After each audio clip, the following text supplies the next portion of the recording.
नमस्कार।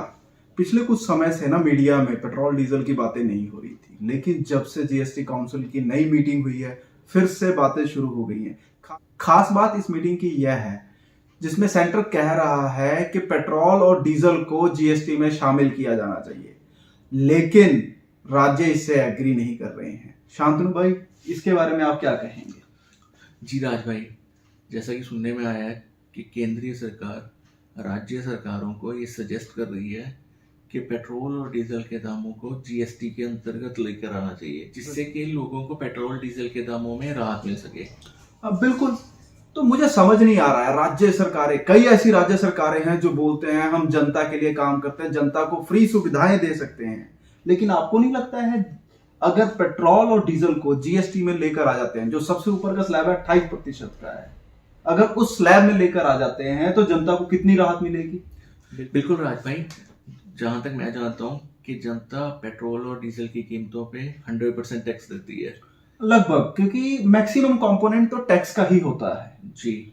तो इससे बहुत बड़ी राहत मिलेगी आम नागरिक को। हाँ, अगर आपने राहत की बात करी तो महंगाई बढ़ने का मुख्य कारण होता है पेट्रोल और डीजल के दाम बढ़ना, क्योंकि ट्रांसपोर्टेशन अगर महंगी होती है तो गुड्स के रेट अपने आप बढ़ जाते हैं। बिल्कुल राज भाई, और यहाँ देखा गया है कि एक बार अगर हम पेट्रोल डीजल के दाम बढ़ा देते हैं, उसके बाद ट्रांसपोर्टेशन के चार्जेस जो बढ़ते हैं वो पेट्रोल डीजल के दाम घटने के बाद भी वापस नहीं लिए जाते। हाँ, प्रॉफिट को कोई कम करना नहीं चाहता, तो राज्य की ईमानदार सरकार कम से कम ये तो सोचे, फ्री में लॉलीपॉप देने से अच्छा है पेट्रोल और डीजल को जीएसटी में लेकर आए।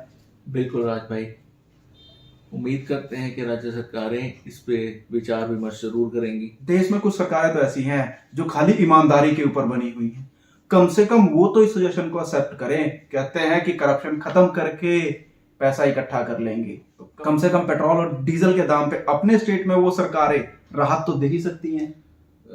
राहत देने की बात से याद आया राज भाई कि मुफ्त बिजली देने वाले राज्यों में पिछले ही कुछ दिनों में पेट्रोल डीजल की कीमतों में वृद्धि की गई थी। हाँ यार, मतलब समझ से परे है। राज्य का खजाना भर रहा है लेकिन जनता का खून पीना कम नहीं हो रहा है।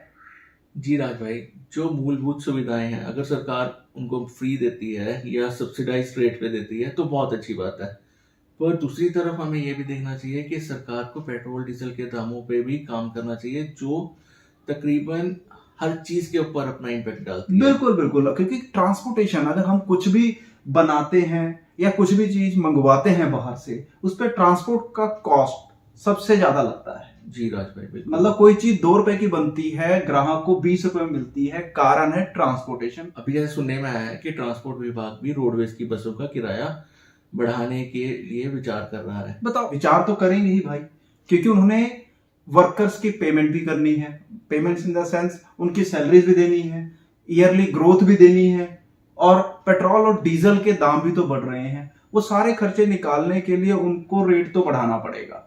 बिल्कुल राज भाई, इसमें बसेस की मेंटेनेंस भी हम जोड़ सकते हैं। बिल्कुल बिल्कुल। अगर पिछले इतिहास को देखें राज भाई, तो एक बार बढ़े हुए किराए रोडवेज वापस नहीं लेते। हाँ, कभी कम नहीं होते हैं। तो सरकार को सबसे ज्यादा सोचने की जरूरत पेट्रोल और डीजल के ऊपर है, उसको जीएसटी में लाने की जरूरत है। हो सकता है भाई, सरकार तो हमारी वैसे बहुत चालाक रहती है, हो सकता है सरकारें ना 100% का जीएसटी स्लैब भी लेकर आ जाए, स्पेशली पेट्रोल और डीजल प्रोडक्ट्स के लिए। पेट्रोल और डीजल आम व्यक्ति के लिए कितना महत्वपूर्ण है ये हम सब लोग जानते हैं, और जनता को इससे राहत देने की जरूरत है।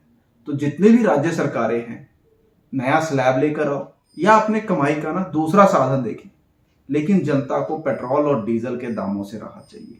व्यूअर्स भी यही चाहेंगे। आप सब क्या सोचते हैं इसके बारे में? वीडियो पे कमेंट करके बताइएगा। धन्यवाद।